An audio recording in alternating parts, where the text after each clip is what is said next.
नमस्कार. सखी सह्याद्रीच्या आजच्या भागात मी स्वप्ना आपल्या सगळ्यांचं मनापासून स्वागत करते. मंडळी, नुकतेच 10वी-12वीचे निकाल लागलेले आहेत आणि त्यामध्ये अतिशय उत्तम यश मिळवलेल्या विद्यार्थ्यांवर तर सगळीकडनंच कौतुकाचा वर्षाव होताना दिसतोय. पण काही जणांना थोडंसं अपयश सुद्धा आलेलं आहे. मुळात भावनिक, सामाजिक, बौद्धिक, प्रत्यक्ष किंवा अप्रत्यक्ष अशा कितीतरी ताणतणावांची लढाई आज आपण प्रत्येक जण लढतो आहे. आणि मग याच तणावाची सुरुवात विद्यार्थी जीवनापासून सुद्धा सुरुवात होते. खरं तर तणाव म्हणजे एखाद्या गोष्टीचं दडपण किंवा एखाद्या गोष्टीचं असलेलं टेन्शन असं आपण म्हणू शकतो. आणि विद्यार्थ्यांमध्ये मग वेगवेगळ्या प्रकारच्या स्पर्धा परीक्षा, एकमेकांमधली स्पर्धा, त्यासाठीची तगमग आणि त्यानंतरचं यशापयश या सगळ्याचं टेन्शन वाढलेलं आहे. पूर्वीच्या काळी एकत्र कुटुंब पद्धती होती आणि त्यामुळे कुठेतरी भावनिक सुरक्षितता जपली जात होती. पण आता मात्र या बदलत्या सामाजिक जीवनामध्ये हे सगळंच अवघड होऊन बसले, ज्यामुळे कितीतरी समस्यांना आज आपल्याला तोंड द्यायला लागते. आणि याच समस्यांवर नेमका उपाय कसा शोधायचा जाणून घेणार आहोत आजच्या सखी सह्याद्रीच्या भागात. आजचा आपला विषय काय आहे तो पाहून घेऊया. महत्त्वपूर्ण विषयावर मार्गदर्शन करण्यासाठी आज आपण आमंत्रित केलेला आहे मनोविकार तज्ञ, समुपदेशक आणि आचार्य माइंडफुलनेस राजेंद्र बर्वे यांना. सर नमस्कार. नमस्कार. सखी सह्याद्री कार्यक्रमात अतिशय मनापासून स्वागत करते. याच विषयावर मार्गदर्शन करण्यासाठी आजचे आपले दुसरे पाहुणे आहेत खार येथील अनुयोग विद्यालयाचे संस्थापक आणि माजी प्राचार्य सतीश चिंदरकर सर. सर नमस्कार. नमस्कार. आपलंही सखी सह्याद्री कार्यक्रमात मनापासून स्वागत करते. मुळात मुलांवर निर्माण होणाऱ्या हे सगळे जे ताण आहेत किंवा तणाव आहेत त्याचं नेमकं नियोजन कसं करायचं आणि हे नियोजन करत असताना या सगळ्याचं एक सकारात्मक ऊर्जेत रूपांतरण कसं करायचं याच विषयी आपण दोघांकडून सुद्धा जाणून घेणार आहोत. तुमच्याही मनात काही शंका असतील, काही प्रश्न असतील तर आमच्यापर्यंत थेट पोहोचवा. संपर्कासाठी आमचे दूरध्वनी क्रमांक आहेत 24908050, 24988050, 022 अर्थातच एसटीडी कोड फिरवायचा आहे मुंबई बाहेरच्या प्रेक्षकांनी आणि जे प्रेक्षक मोबाईलवरून फोन करणार आहेत त्यांनी. नेहमीप्रमाणे आपण काही गोष्टींची काळजी घेणार आहोत. प्रश्न जेव्हा विचाराल तेव्हा आपल्या दूरदर्शन संचाचा आवाज थोडासा कमी ठेवा, म्हणजे तुमचा आवाज, तुमचा प्रश्न आमच्यापर्यंत व्यवस्थित येऊन पोहोचेल. आणि विषय कळलेला आहेच, खूप महत्त्वाचा विषय आणि आपल्या सगळ्यांशी निगडीत असा हा विषय आहे. त्यामुळे विषयाच्या अनुषंगाने नेमके प्रश्न जर तुम्ही विचारले तर आपली ही चर्चा उत्तरोत्तर खुलत जाईल आणि आपल्याला आपल्या दोन्ही पाहुण्यांकडून जास्तीत जास्त मार्गदर्शन करून घेता येईल. लगेचच करूया चर्चेला सुरुवात. दोघांचं सुद्धा पुन्हा एकदा कार्यक्रमात स्वागत करते. अपयशाला सामोरं जाताना खूप महत्त्वाचा विषय आहे आणि जसं मी म्हटलं तसं की ताणतणाव आज सगळीकडे आहे, सगळ्यांना आहे आणि सुरुवातच अगदी लहानपणापासून होतीये. तर मला दोघांकडून सुद्धा जाणून घ्यायचे की तणाव म्हणजे नेमकं काय. सर काय सांगाल? बर्वे सर. तणाव हा शब्द असा आहे की जेव्हा एखाद्या गोष्टीमध्ये बाहेर बदल होतो, एक्सटर्नल चेंज होतो किंवा इंटरनल चेंज होतो, कुठेतरी बदल झाला शरीराच्या मध्ये किंवा बाहेर, त्याला आपण सामोरं जाण्याकरता आपलं शरीर, आपलं मन काहीतरी एक डिव्हाइसेस करत असतं, कोपिंग मेकॅनिझम्स वापरत असतं. आणि मग ते कोपिंग मेकॅनिझमच्या मदतीने आपण त्या तणावावरती किंवा त्या परिस्थितीवरती मात करतो आणि पुढे जात असतो. तर अगदी जो छोट्यातला छोटा जो एक ॲनिमल आपण म्हणूया की प्राणी म्हणूया, अमिबा, त्याच्यामध्ये पण तणावावरती मात करण्याची क्षमता असते की तो एकपेशीय प्राणी आहे. तर त्या आजूबाजूची परिस्थिती जर त्याला जर सहाय्यक नसेल, मदत करणारी नसेल, तर तो स्वतःभोवती कसं वळय तयार करून घेतो, एक वळं तयार करून घेतो आणि आतमध्ये तो सेफ राहतो. आणि जेव्हा परिस्थिती बदलते ते वळ फोडून बाहेर येतो आणि मग त्याचं डिव्हिजन होतं आणि अधिकाधिक अमिबा निर्माण होतात जगामध्ये. तर म्हणजे इतक्या सूक्ष्म पेशी, एक पेशीय प्राण्याला सुद्धा तणावाचा प्रसंग येतो आणि त्याला ते सामोरं जाण्याकरता निसर्गाने त्याच्यावरती काहीतरी एक डिव्हाइस उपाययोजना सुचवलेली आहे. बेसिक काय असतं की तणावाला आपण सामोरं जात असताना दोन प्रकारचे आपल्याकडे रिस्पॉन्सेस असतात. एक म्हणजे फाईट, म्हणजे जी परिस्थिती आहे त्याच्यावरती मात करण्याकरता आपण सामोरं जायचं, सामना करायचा. किंवा जर परिस्थिती आपल्याला जर योग्य वाटत नसेल तर यशस्वी माघार असं ज्याला आपण म्हणतो की ही परिस्थिती आपण हँडल करू शकत नाही आहोत कारण आपल्याकडचे रिसोर्सेस कमी आहेत, आपल्याला कदाचित कमी वेळ मिळाला आहे, असं म्हणून आपण माघार घेतो, 2 पावलं मागे जातो आणि पुन्हा स्वतःची तयारी करतो, स्वतःला स्किल स्वतःचं डेव्हलप करतो आणि त्या परिस्थितीला आपण सामोरे जातो. यातलं आपल्याला जेव्हा काहीच जमत नाही स्वप्ना, तेव्हा आपल्या मनामध्ये एक तिसरा रिस्पॉन्स निर्माण होत असतो आणि तो आपल्या आजच्या कार्यक्रमाच्या दृष्टीने खूप महत्वाचा आहे. त्याला आम्ही म्हणतो की एक फ्लाईट आहे आणि एक फाईट आहे. म्हणजे पळून जाणं आहे किंवा सामना करणं आहे आणि तिसरा रिस्पॉन्स आहे त्याला आम्ही फ्राईट म्हणतो, म्हणजे फिअर म्हणतो. म्हणजे एखादी परिस्थिती जर आहे त्या परिस्थितीला मी सामना करूच शकणार नाही अशी आपली मनोधारणा होते आणि मग आपण 2 पावलं मागे सरकतो. एवढंच नाही, म्हणजे यशस्वी माघार नसते, ती माघारच असते, कारण त्या भीतीमुळे माघार घेतलेली असते. आणि मग कसं बसं आपण त्या परीक्षेला तोंड देतो, कसं बसं करतो आणि आपल्याला अपयशाला सामोरं जावं लागतं. म्हणजे आपण नाईलाजाने त्याला सामोरं जातो आणि मग तोपर्यंत आपलं जे एक मनोधैर्य असतं, एक इगो असतो, प्रत्येकाला एक सेल्फची जाणीव असते, सेल्फ एस्टीम असतं की मी करू शकतो, आज न उद्याला मी सामोरं जाऊ शकेन, त्याच्यावर मात करू शकेन, असं जो फील असतो आतला, अंतर्गत आपला एक आतला आवाज बोलत असतो आपल्याशी, तो पण मावळतो आणि आपण काही करू शकत नाही. अशाला हा ताण. तुम्ही अगदी सुरुवातीला म्हटलं त्यामुळे अगदी बरोबर आहे की विद्यार्थी दशेत मी तर अमिबापर्यंत नेऊन पोहोचवलंय ते. विद्यार्थी दशेपासून त्याची सुरुवात होते. मग विद्यार्थी आहेत, शिक्षक आहे, शाळा आहे, सरकार आहे आणि आणखी सगळीच समाजाचा प्रत्येक घटक आहे आणि तो प्रत्येक घटक धडपडत असतो. आणि जेव्हा जेव्हा जिथे जिथे भीती निर्माण होते त्या भीतीला आपण सामोरं जाऊ शकत नाही. पण एकच स्वप्न, अजून एकच पॉईंट मला सांगायचा आहे, तो महत्वाचा आहे. तो अशा दृष्टीने की आता हे अपयशाला सामोरं जाताना आपण म्हणत असतो तेव्हा आपल्या मनात साहजिकच प्रश्न येतो की मी एकटाच का, असा विचार येतो. अरे माझ्याच बाबतीत असं कसं घडलं, मी हे कसं करू असं वाटत असतं. तर अपयशाच्या आधीची स्टेप असते की आपण तयारी करत असतो. तर आपल्या महाभारतातली गोष्ट माहिती आहे श्रीकृष्ण आणि अर्जुनाची, की अर्जुन जेव्हा कुरुक्षेत्रावरती जाऊन उभा राहिला तेव्हा त्याच्यामध्ये फिअर निर्माण झाली होती, एक भीती निर्माण झाली होती. आणि त्याची गीतेमधले त्याचं वर्णन पण खूप त्यांनी चांगलं केलंय. सिदंती मम गात्र आणि मुखमच्या परिशिष्य, त्यात माझं तोंड सुकलंय, माझे हातपाय गळून गेलेत, माझ्या हातातलं जे धनुष्य आहे ते गळून पडतंय आणि मला कळत नाही मी काय करू म्हणून. म्हणजे एका इतक्या सगळ्यात बलवान महायोद्ध्या अर्जुनाची जर अशी अवस्था होऊ शकते एखाद्या प्रसंगी, तर आपण की छाडकी पत्ती आपल्याशी झाली तर त्याला काय, आपण त्याला वाईट वाटून घ्यायचं काही कारण नाही. असं होतं, प्रत्येकाच्या आयुष्यात कधीतरी असं होत असतं, असं समजून आपण पुढे जायचं असतं. इतक्या मोठ्या माणसांनी जर अशा प्रकारे जर त्याला अनुभव आला असेल तर आपण काय आपल्या आयुष्यात असा प्रसंग आला आणि आपल्याला भीती वाटली, त्यात काय विशेष, आपण सामोरं जाऊया ना. वा सर, तुम्ही खूप छान सांगितलं की अपयश हे येतच असतं आणि अगदी तुम्ही अर्जुनाचं उदाहरण देऊन सामान्य लोकांनी कसं सकारात्मकतेने ह्या सगळ्याला पाहायला पाहिजे याविषयी सांगितलेलं आहेच. म्हणजे एकतर तुम्ही मात करा, नाहीतर यशस्वी माघार घ्या, पण भीती निर्माण करून देऊ नका. हा खूप छान सल्ला तुम्ही थोडक्यात सांगितलेला आहे असं पण म्हणू शकतो. सर तुम्ही काय सांगाल एकंदरीत?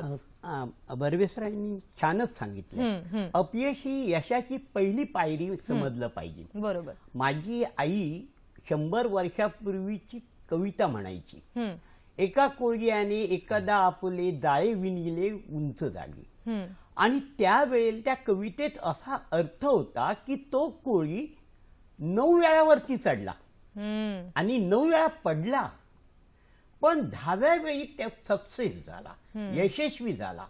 हे तिने आमच्या मनावरती बिंबवलं होतं की अपयश आलं तरी ते घे करून जायचं नाही, त्याच्यावरती मात करायला पाहिजे. आणि अशाच प्रकारे ताण आणि तणाव, एक वेळ ताण चालले पण तणाव असता का म्हणे की मला यशस्वी व्हायचं म्हणजे प्रत्येकाने मनात असलंच पाहिजे, मला तो ताण असलाच पाहिजे, पण तू तणाव असता का म्हणे. दुसरीकडे भान असलं पाहिजे, बेभान होता का म्हणे. आणि हे जे सगळं करतात कोण, तर आपले कुटुंबातले लोक, आपले आई वडील, आपल्या ज्या अपेक्षा असतात त्या अपेक्षा आणि स्वप्न आपल्या मुलांवरती टाकतात. आणि मुलं आपली, माझी जी अपुरी इच्छा आहे की माझा मुलगा, मला अमुक व्हायचं आहे, ते माझा मुलगा होईल, असं त्यांच्यावरती दडपण आणतात. हा जो एक प्रकारचा ताणच आहे, हा एक प्रकारचा तणावच आहे. आणि त्याला जर तुम्हाला असं वाटतं ना, मग त्याला त्या पद्धतीत घेऊन चला, त्याला सहकार्य करा.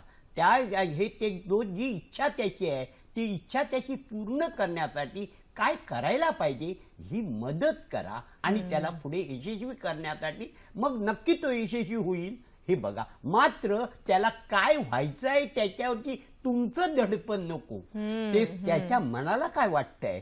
कारण अमुक सगळं, एखाद्या बागेत आपण ज्यावेळी जातो त्यावेळेला सगळी जर गुलाबाची फुलं असतील तर आपल्याला नाही तेवढे वाटणार, पण त्याशिवाय इतर जी सुद्धा फुलं असतात त्या फुलांमध्ये सुद्धा काहीतरी जी कदाचित रंगीन असतील पण त्याच्यात सुद्धा काहीतरी आहे हे शोधण्याची प्रवृत्ती त्याला निर्माण करा. वा वा.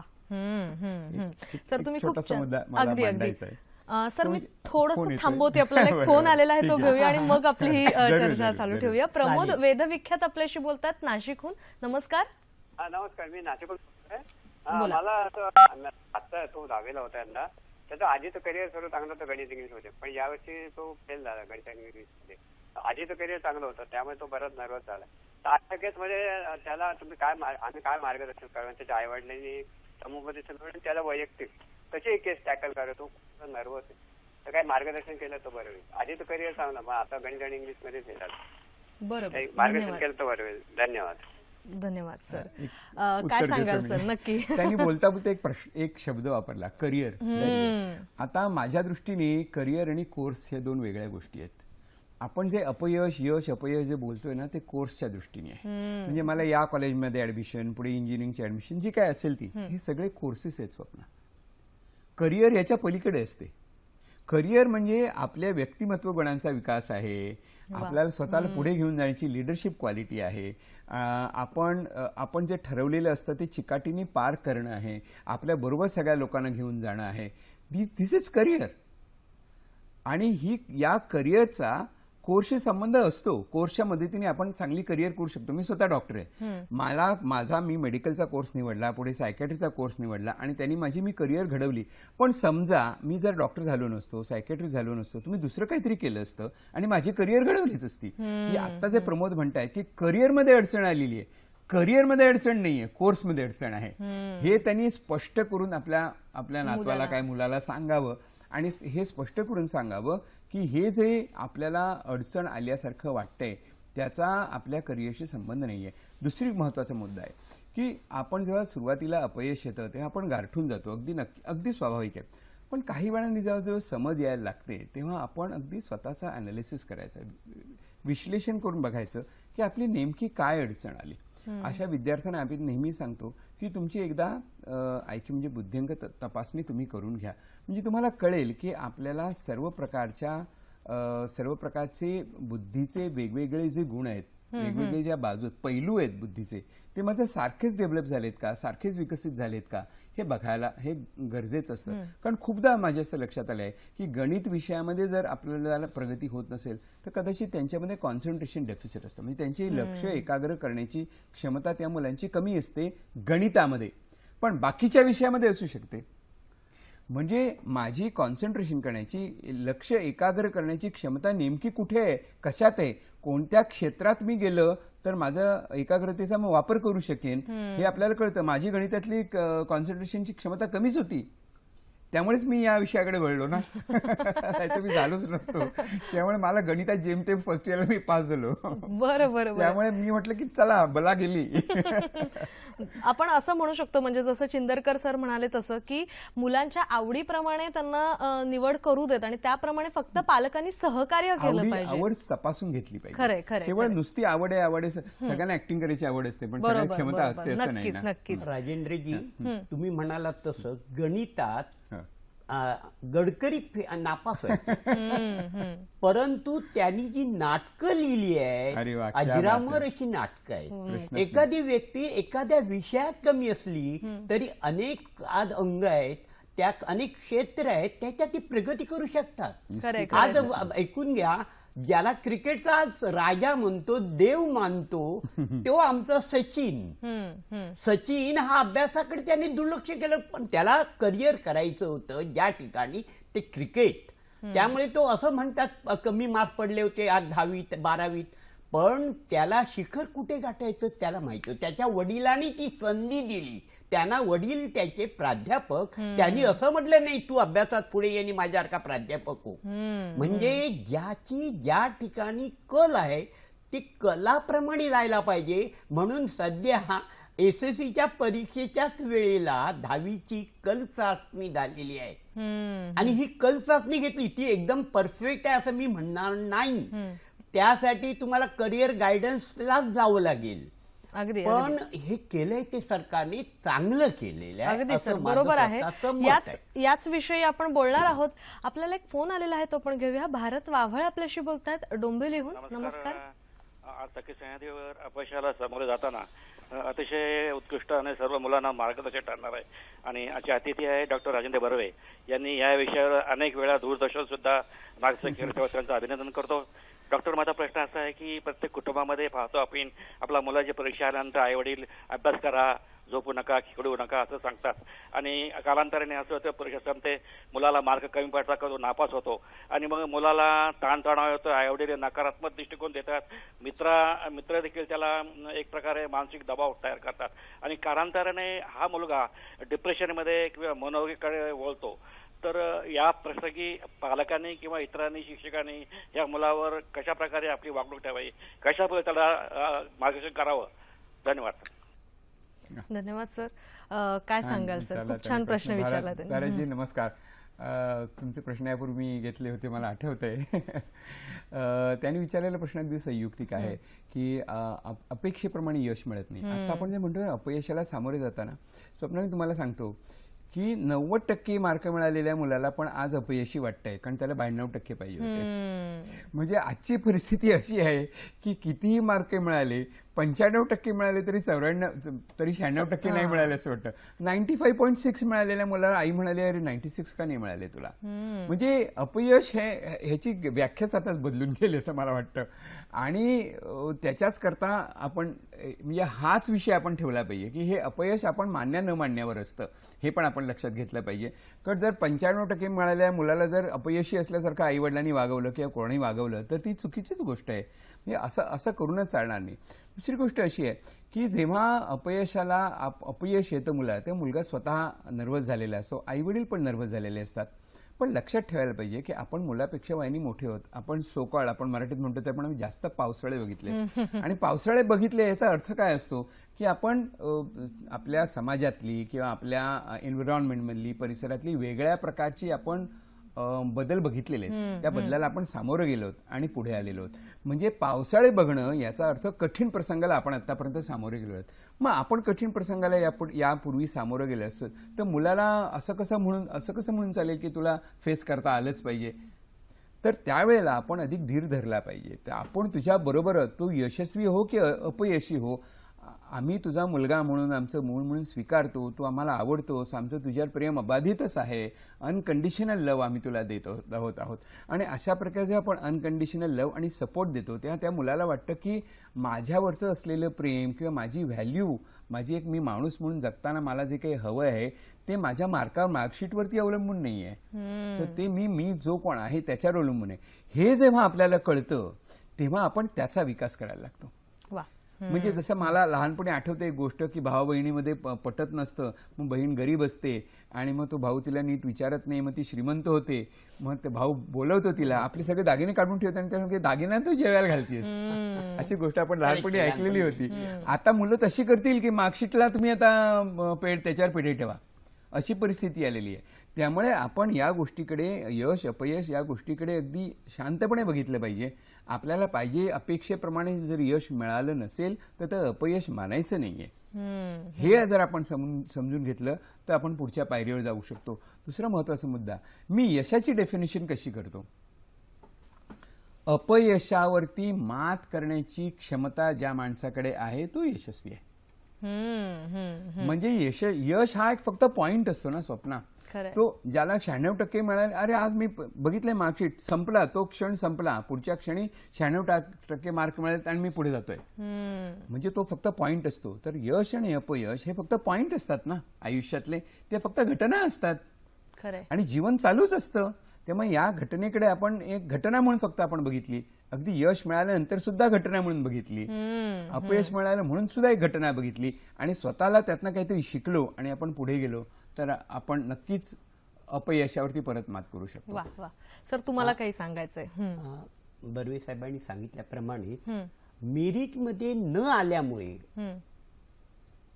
जीवनाचा घात करून घेतले घटना, त्या मी सांगतो 10 ते 15 वर्षापूर्वी अशा खूप घटना एका वर्षात घडल्या.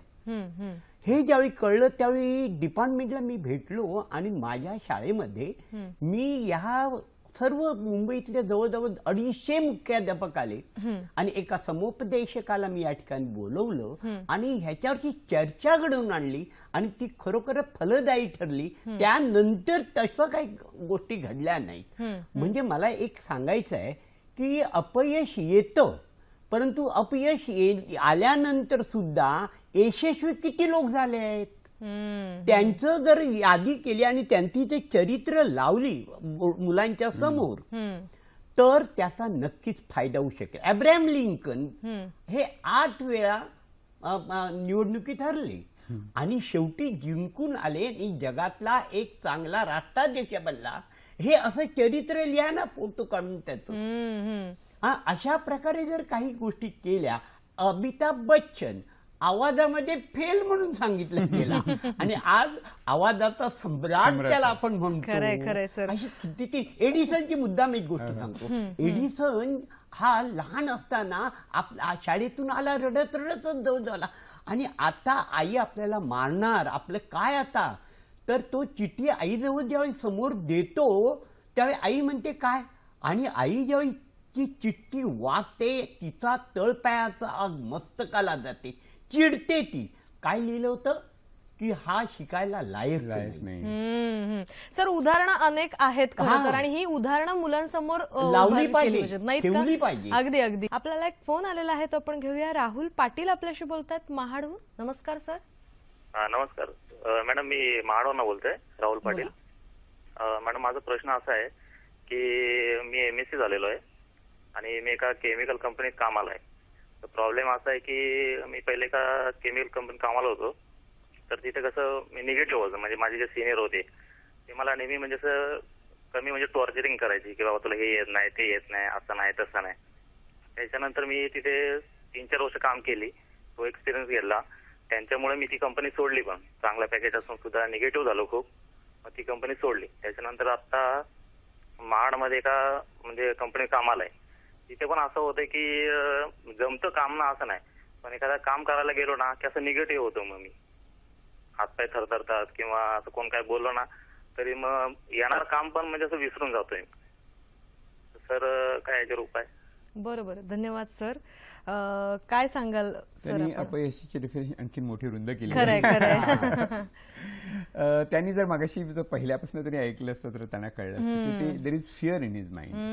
आता जुन्या अनुभवातनं आपल्याला कधी कधी तोच अनुभव परत येईल अशी आपल्याला भीती वाटत असते की एकदा मला एखादी गोष्ट जमली नाही की परत जमणार नाही परत जमणार नाही असं आपण मनाशी एक कल्पना करून घेतो आणि आपल्या मनात आपल्या नकळत आपण ते सतत गिरवत राहतो. कित्ता त्याचा गिरवत राहतो की असंच होईल असंच होईल असंच होईल आणि आपल्याला कळत असतं की असं व्हायला नको तर तसंच होईल असं म्हणत राहिल्यामुळे आपण ब्रेनचं प्रोग्रॅमिंगच तसं करतो आणि त्याच्यामुळे आपल्याला तसे प्रत्यक्ष अनुभव येतात. तर आपल्या मित्रांनी असं करावं की ह्या भीतीवरती नक्की मात करता येईल. आपण आता आणखीन काही सांगू शकत नाही, पण एक गोष्ट मी तरी नक्की सांगू शकतो की योगासनाचा जर चांगला अभ्यास केला, प्राणायामाचा जर चांगला अभ्यास केला तर त्यांच्या होणारी ज्या शारीरिक अडचणी जे तर सांगतात हातपाय गार पडले किंवा श्वास घ्यायला अडचण येते, हात थरथर कापतात, याच्यावरती मात करण्याकरता फक्त म्हणजे समोरासमोर न बसलेले असताना सांगण्यासारखा उत्तम उपाय म्हणजे योग. आणि आता 21 जूनची चांगला शुभ दिवस शोधून सुरू करावा. नक्कीच नक्कीच. सर तुम्ही दोघेही खूप छान मार्गदर्शन करता आहातच की अपयशाला सामोरं नेमकं कसं जायचं याविषयी. आणि याच विषयी मार्गदर्शन करण्यासाठी आपण दूरध्वनीवरून संपर्क साधलेला आहे औरंगाबाद येथील JK जाधव सरांशी. सर नमस्कार.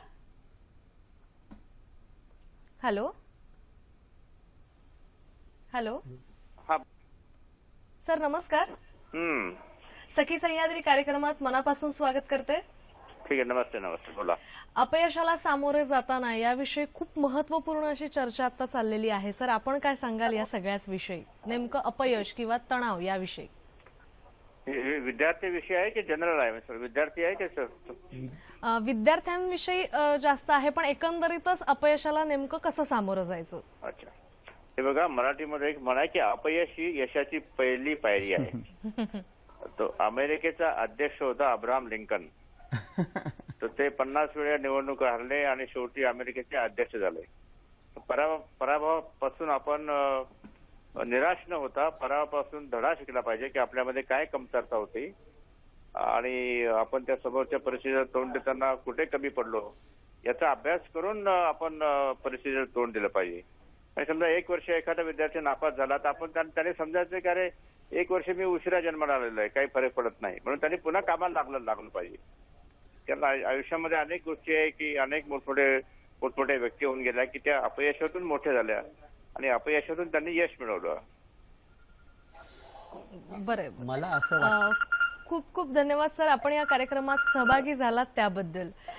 जसं सर तुम्ही दोघंही म्हणालात तसं सरांनी सुद्धा सांगितलं की अनेक यशस्वी व्यक्ती आज आहेत की ज्या अपयशातनं पुढे आलेल्या आहेत. मगाशी ज्यांनी फोन केला त्यांच्या संदर्भात मी सांगतो, बरं, पॉझिटिव्ह थिंकिंग पाहिजे.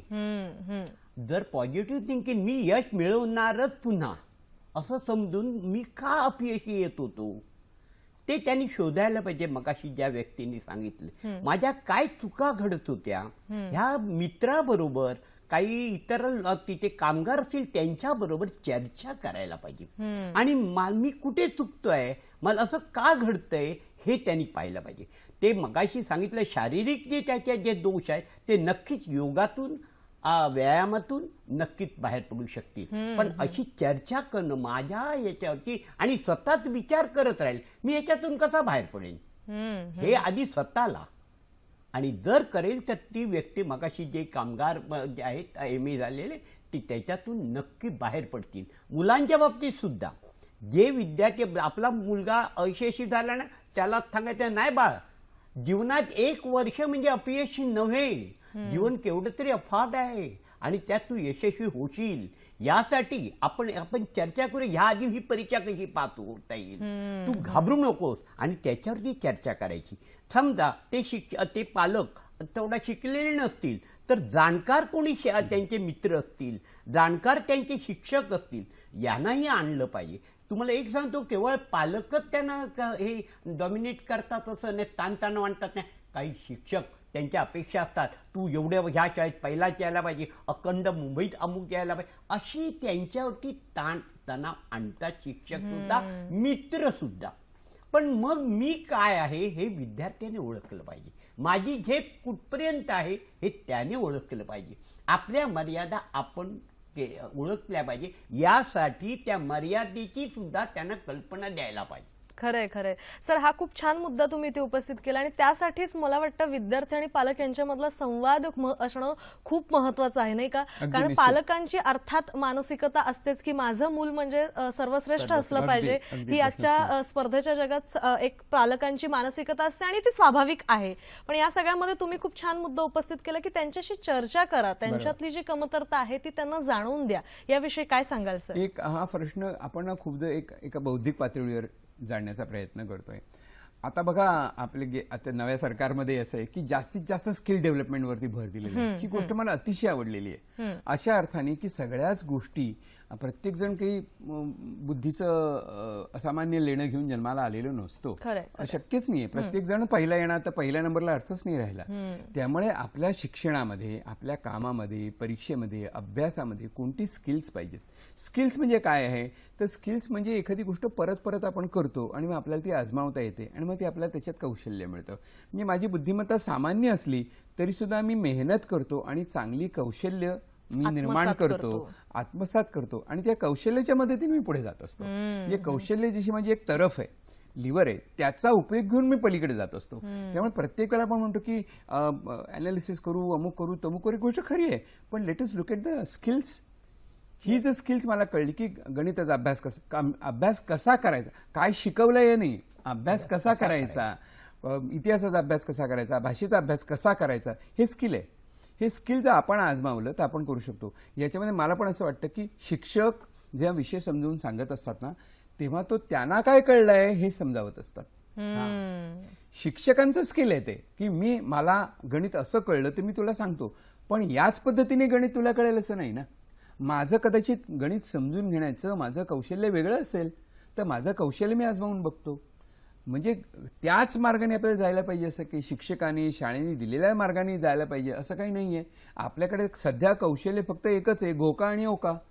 त्यामुळे ते घोकाघोकाच्या पलीकडे जाऊन आपण जेव्हा बघत असतो की काय आहे, कोणती कौशल्य असतात चांगल्या प्रकारे अभ्यास करण्याची, तर मग आपल्याला त्यात निश्चित यश मिळू शकेल आणि अपयशाला आपण मागे टाकू शकू. वा वा, खूप पण छान सांगितलं. हा आत्महत्येपासून त्या करण्याची जी प्रवृत्ती आहे ती कशी आपल्याला डावलता येईल याचा विचार सांगतो. एक घटना अशी आहे की एक मुलगा गुटखा सतत खायचा, त्याला वास यायचा आजूबाजूच्या मुलांना सुद्धा. मग अशा वेळेला त्याच्या आई सुद्धा डाळली, प्रत्यक्ष आली. आई अशिक्षित, त्या भागातली एक खार विभाग आहे तो, त्या ठिकाणी सगळे झोपडपट्टीचा परिसर, आणि तो गुटख्याची त्याला सवय झाली. भरपूर दर दिवशी भरपूर खायचा, किंवा तंद्रीत असायचा तो. मग अशा वेळी पालक शिक्षकाला भेटले. शिक्षकाने त्या बाळाला जवळ बोलवलं, बाळ तू काय खातोस? मग तू हे खाण्यापेक्षा त्याला स्वतःच्या याच्यातून त्यांनी ते बडीशेप वगैरे दिली. तू बडीशेप खा, जेवढं काही होईल तर आपण कमी करूया, तू अभ्यासात आता नापास झाला असा मला खात्री तू पास होणार आहेस. ही त्याच्यात ऊर्जा निर्माण केली, त्याला प्रोत्साहन दिलं, आणि खरोखरच आज तो विद्यार्थी या वर्षीच्या परीक्षेत जो सामायिक नापास, पहिल्या परीक्षेत चाचणीत नापास, तो आता अगदी चांगल्या मार्काने नाही झाला तरी पास झाला. आई ते फोन करून आमच्या शिक्षकांना सांगत असताना रडत होती की माझ्या मुलाला तुमच्यामुळे पास झाला. वा वा वा, खरंच आहे. एक आपण असं म्हणू शकतो की समाजातल्या प्रत्येक घटकांचा, एक विद्यार्थी समजा आपण केंद्रस्थानी धरला तर पालक, शिक्षक हे सगळेच जबाबदार असतात या सगळ्या गोष्टींसाठी, नाही का? आपल्याला एक फोन आलेला आहे, तो पण घेऊया. ऍडव्होकेट मनीष सोनार आपल्याशी बोलतात औरंगाबादहून. नमस्कार. हॅलो. नमस्कार. नमस्कार. हॅलो. बोला. हा, प्रश्न विचारा सर. हा, जळगावून बोलतोय मी, ऍडव्होकेट महेश सोनार. हा, बोला. हा, प्रश्न असा आहे माझा की मी सध्या आजारपणातून उठलो आणि माझं त्याच्यामुळे वेट लॉस भरपूर झालं पोटाच्या आजारामुळे. पण त्याच्यामुळे विल पॉवर चांगली असल्यामुळे मी टिकलो चांगलं, डॉक्टरांचं ते म्हणणं आहे. पण आता विल पॉवर थोडी कमी झालेली आणि त्यामुळे द्विधा मनस्थितीमध्ये मी येऊन जातो बऱ्याच वेळेस.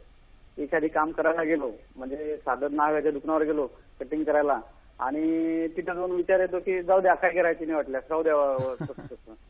किंवा घरातलंही छोटं मोठं एखादी काम करायला गेलो तर परत मन एकदा म्हणजे पूर्ण तयार होतं, ते करायला सुरुवात करतो आणि इलेव्हन्थ आवरला मला असं वाटतं की नाही करायला नको पाहिजे बा, मला अजून सोडून द्यावं असं वाटतं. असं माझं बऱ्याच वेळेस होतंय. त्यासाठी मी गीताही वाचली गेली माझी परत 2-3दा. धार्मिक वाचन पण चालू आहे, मनस्थिती ठीक होते, एखाद्या चिडचिड होते घरामध्ये पण. आणि नंतर मग कोणाशी चर्चा केली, एखाद्याशी विषय बोललो, मन मोकळा राहिलो की मग अगदी व्यवस्थित वाटतो. मित्र वगैरे भेटले, पॉझिटिव्ह वाले कोणी भेटले तर ते बरे वाटतात, पण निगेटिव्ह वाले कोणी भेटले की मग ते अजून डिप्रेस मध्ये चालू जातो मी. असं द्विधा मनस्थिती का होते बा, आणि त्याच्यावर काय उपाय करायला पाहिजे? धन्यवाद सर. सर काय सांगाल? मला असं वाटतं की ते एखादा मोठा आजार झाल्यानंतर स्वप्ना अशी एक मानसिक शारीरिक अवस्था येते की ज्याच्यामध्ये आपली दुर्बलता शारीरिक मानसिक दोन्ही पातळीवर असते. त्यामुळे ग्रॅज्युएट हळूहळू व्हायचं असतं. जसं ते आता म्हणतात, मला पटकन हसू आलं. याचं कारण असं आहे की मला असं डोळ्यासमोर दृश्य दिसायला लागलं की लहान मुलाला शाळेत घेऊन जात आहेत आणि पहिल्या दिवशी तो रडतो, मग शाळेत तो रडतो. तर तसं आपण एखादी नवीन म्हणजे काही एक यशस्वी माघार घेतल्यानंतर जेव्हा आपण परत जात असतो त्या सगळं नव्याने करत असतो. तर आपण म्हणायचं की आम्ही आता सुरुवातीला तुम्ही म्हणजे ओळख करून दिलीत एक माइंडफुलनेस आचार्य, त्याच्यामध्ये खूप सुंदर कल्पना आहे. त्यातली कल्पना अशी आहे की every moment is a beginners mind. म्हणजे प्रत्येक क्षण हा नाविन्याने जगायचा आहे. मी माझ्या मनातलं जे माझं जे मन आहे ते क्युरिओसिटी आहे, मला जिज्ञासा आहे आणि मी जगाकडे अत्यंत पॉझिटिव्हली बघतोय. लहान मुलांना पटकन धडपडली तरी परत परत चालत राहतात. ती म्हणतात मला धावताच येणार नाही, मला जमणारच नाही असं म्हणत नाहीत ती, कारण तिच्या मनाचं प्रोग्रामिंग असं झालेलं असतं की 2-4 वेळा पडलो तरी आम्ही धावू शकतो. That is beginners mind. तर प्रत्येक माणसामध्ये जे आपण म्हणतो ना की प्रत्येक माणसामध्ये एक लहान मुलं असतं, ते प्रौढत्वी निजे शैशवाचं जपणे असं जे आपण म्हणतो, ते शैशव म्हणजे काय? ते शैशव म्हणजे बिगिनर्स माइंड, क्युरिओसिटी, पॉझिटिव्ह. कारण त्याला काय माहितीच नसतं की असं काय असतं म्हणून, दे जस्ट गो ऑन.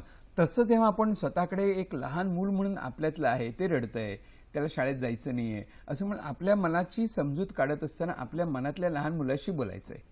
त्यांनी आपले जसे ऍडव्होकेट आहेत त्यामुळे जज लोकांची बोलत असतील ते तर ते जजची सोडून देऊया. आपल्या मनातलं जे बाळ आहे, मूल आहे, त्याच्याशी आपण संवाद करावा आणि समजावं की हे त्याच्यात खूप जिज्ञासा आहे, त्याच्यात खूप पॉवर आहे, त्याच्यात सहज करता येईल. आणि आपण आपल्या लहान मुलावरती रागवत नाही ना, रागवणं बरोबर नाही. आपण त्याला जवळ घेऊन प्रेमाने कडेवर घेऊनच घेऊन जात असतो. दमलं खपलं तरी आपलं ते उचलून घेतात.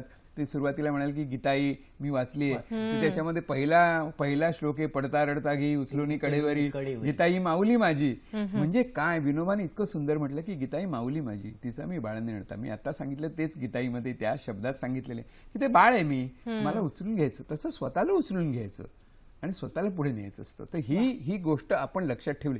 आपण इतरांना सांगतो हो, पण स्वतः पण आपल्यावरती पण असा प्रसंग येऊ शकतो ना. त्यांनी खरं म्हणजे सकारात्मक विचार ठेवले पाहिजे. त्यांनी ठरवायचं की मी याच्यातून बाहेर पडणार आहे आणि असं मनात म्हणायचं मी करणार. आणि त्यांनी मेडिटेशन केलं आणि त्या मेडिटेशनचा त्यांना नक्की उपयोग होऊ शकतो. की पहिल्यांदा बसायचं, मी आज 5 मिनिटं बसणार आहे आणि माझ्या सकारात्मक विचार मी करणार होणार, हे ज्यावेळी आपण सतत तेच बोललो ना तर नक्कीच त्याच्यात आपण यश मिळवू शकतो. मी जिंकणार, मी करणार, मी होणार, असं पॉझिटिव्ह थिंकिंग पाहिजे. आणि त्यांनी तसं केलं तर मी खात्रीने सांगतो त्यांनी मेडिटेशन करावं आणि त्याच्यातून मार्ग शोधावेत, नक्की ते यशस्वी होतील. क्या बात आहे. सर, नेमकं अपयश येतं किंवा यश आणि अपयश ह्या 2 घटना आहेत आणि त्यांच्याकडे नुसतं घटना म्हणून पाहिलं तर मला वाटतं यशाने जास्त हुरळून सुद्धा जाता कामा नये आणि अपयशाने जास्त खचून सुद्धा जाता कामा नये असं आपण म्हणू शकतो. एकंदरीतच विद्यार्थी जीवन किंवा आपल्या जीवनात इतर व्यक्तींना सुद्धा, मोठी व्यक्ती असू देत, सगळ्यांना कधी ना कधीतरी अपयशाला सामोरं जावं लागतंच. मग अशा वेळेला या अपयशाकडे बघण्याचा दृष्टिकोन कसा असला पाहिजे प्रत्येक व्यक्तीचा, सर काय सांगाल? असं आपण म्हणूया की म्हणजे माइंडफुलनेस मधलंच प्रिन्सिपल मी परत म्हणतो की सगळ्याच गोष्टी अनित्य असतात, सगळ्याच गोष्टी टेम्पररी असतात. यश पण टेम्पररी आहे, ते पण अनित्य आणि अपयश पण अनित्य आहे. याचा अर्थ असा आहे की सतत बदल होत असतो. आपल्याला अपयश झाल्यानंतर असं वाटतं की हे परमनंट आहे, की मी अपयशाचा शिक्का मारला माझ्यावरती म्हणजे मी परमनंटली अपयश आहे. तर इज नथिंग परमनंट ना, आपण कुठे परमनंट आहोत, तर अपयश कसं परमनंट असेल. त्यामुळे त्या घटनेकडे ती एक टेम्पररी गोष्ट आहे, क्षणकाळ टिकणारी गोष्ट आहे असं म्हणून जे आपण बघतो तेव्हा आपण आपल्याला त्यातनं बाहेर पडू शकतो. कारण आपण त्याला चिकटून धरलेलं असतं. ते आपण जेव्हा सोडतो तेव्हा ते निघूनच जाणार असतं, आपण पकडलेलं असतं. म्हणून प्रॉब्लेम येत असतो. म्हणजे आपण जेव्हा जोपर्यंत ते धरतोय तोपर्यंत ते आपल्याला चावतं आणि तर सोडून दिलं की ते खरंच पळून जात असतं. तर ते आपण लक्षात ठेवलं पाहिजे. ही अशा प्रकारे डिटॅच करायचं आणि त्याच्याकडे बघणं. आणि एक खूप महत्वाचा एक कॉन्सेप्ट याच्यामध्ये आहे की ज्याला आपण साक्षी भावना म्हणतो, की आपण एक घटना म्हणून बघतोय, मी त्याचा साक्षीदार आहे, काय घडते ते मी पाहतोय आणि ते माझं असल्यामुळे मला ते अमुक घडावं अशी इच्छा असते. पण ते काय घडत असतं, त्या घडण्याच्या प्रोसेसमध्ये मी एकटा नाहीये, खूप माणसं आहेत आणि खूप माणसं एकत्र येऊन ती घटना घडते आहे. त्यामुळे माझं कॉन्ट्रीब्युशन काही प्रमाणात असेल, ते काय आहे त्याचं आपण अनालिसिस करूया. पण जे सगळं घडतंय ते अनेक गोष्टींचा एक परिपाक म्हणून घडलेलं आहे. त्यामुळे माझा कॉन्ट्रीब्युशन जे आहे अपयशामध्ये ते मी समजून घेतो आणि पुढे जात असतो. तिसरा महत्वाचा मुद्दा आहे तो असा की तुम्ही आता मगाशी इतकं छान म्हणाल की यशाने हुरळून जायचं आणि अपयशाने. मला असं वाटतं की यश आणि अपयश या घटना म्हणून आपण या सगळ्या गोष्टीकडे बघत असताना, मी त्या घटना बघत असताना माझी स्वतःची वृत्ती कशी असायला पाहिजे, दृष्टिकोन कसा आहे, माझी वृत्ती ही विद्यार्थ्याची असायला पाहिजे. आणि विद्यार्थी काय करत असतो, तर विद्यार्थी सतत शिकत असतो. म्हणजे माझ्या यशापासून मला काय मिळालं हे पण शिकणं गरजेचं आहे. कारण यशाकरता 3 फॅक्टर्स फक्त कारणीभूत असतात. एक म्हणजे तुमचे परिश्रम, तुमची बुद्धिमत्ता आणि तिसरा महत्वाचा म्हणजे तुमचा लक फॅक्टर पण असतो.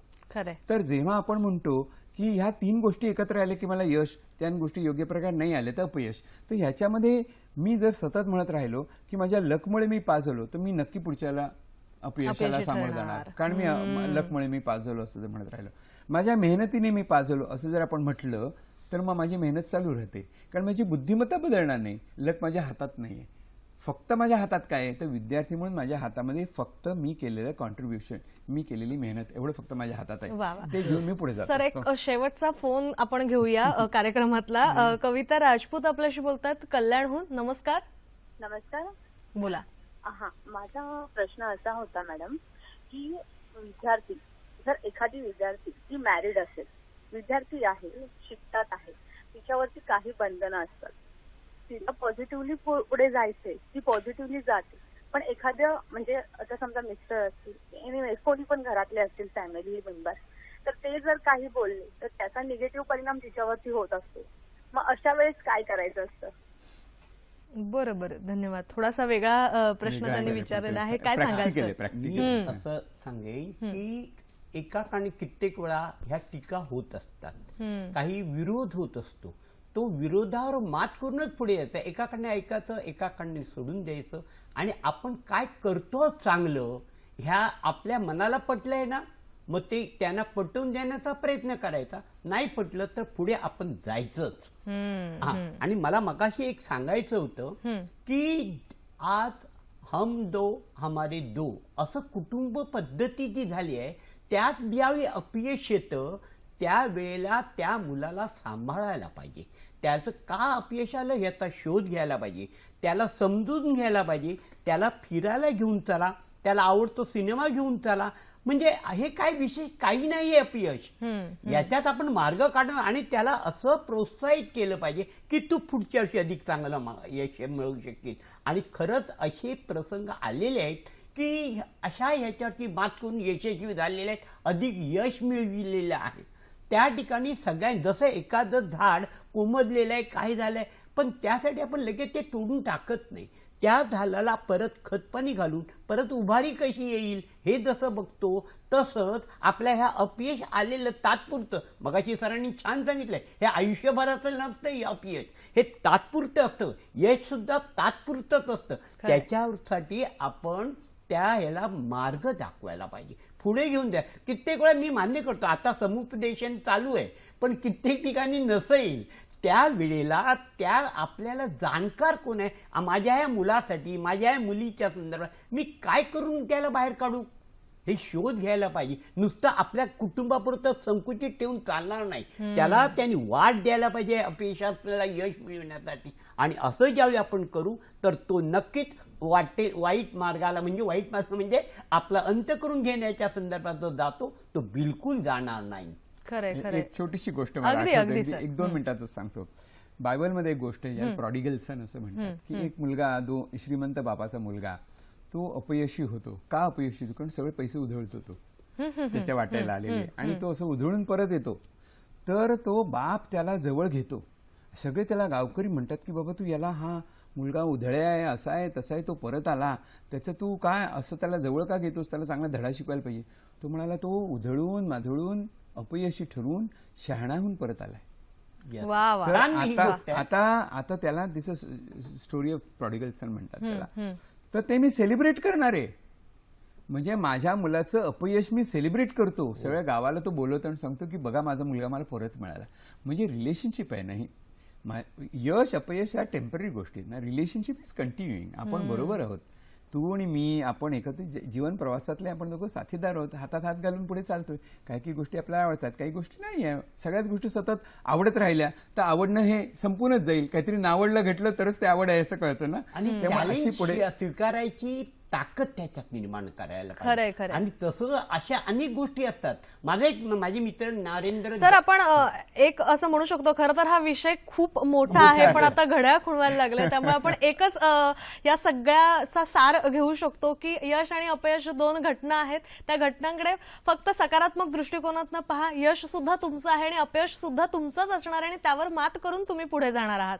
कसा वाटला आजचा कार्यक्रम हे आमच्यापर्यंत जरूर पोहोचवा. फेसबुकचं माध्यम आहे, ईमेल आयडीचं माध्यम आहे. फेसबुकसाठी तुम्हाला टाईप करायचं आहे www.facebook.com/sakhisayadri.dd या आमच्या फेसबुक पेजला तुम्ही भेट देऊन तुमच्या प्रतिक्रिया नोंदवू शकता.